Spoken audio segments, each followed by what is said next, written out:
Principles of Inheritance and Variation, Session 10. In this module, we are going to learn about the test cross. Test cross is a cross between an individual with a dominant phenotypic trait and a recessive organism which is homozygous for that particular trait.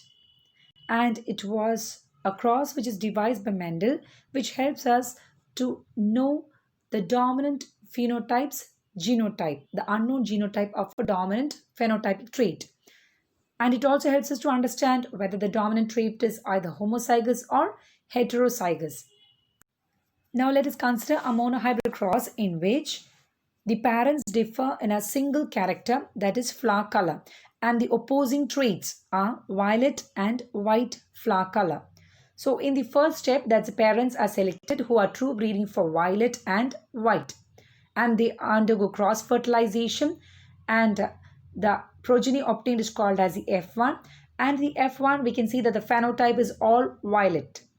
And again, after selfing the F1, we obtain this F2 generation in which 3/4 of the F2 hybrids are with the phenotype violet and 1/4 is with the phenotype white.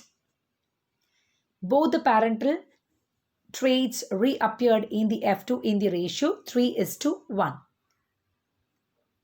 Now we can understand that the flower color violet is dominant. The flower color violet is dominant because it has appeared in the F1, and the white flower color is recessive because it has not appeared in F1 but it has appeared in F2 with a very small frequency, that is 25%.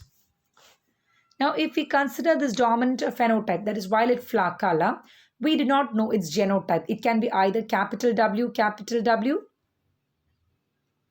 It can be either capital W, or it can be a heterozygous condition, capital W, small w. So there are two genotypes, homozygous dominant and heterozygous dominant.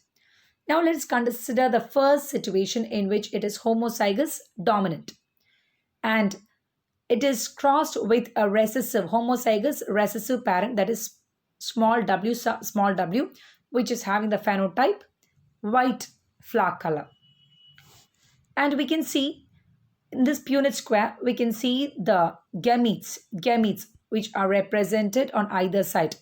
And it is having only a similar type of gametes. It is homogametes.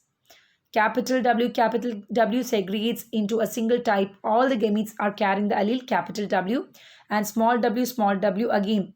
All the gametes developed or produced from this plant is having the allele small w because it is homozygous condition.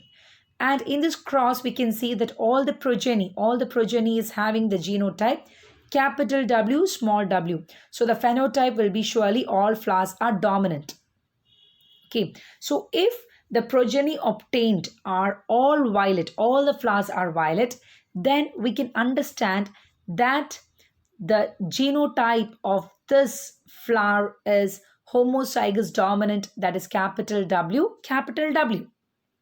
Is it clear, dear children?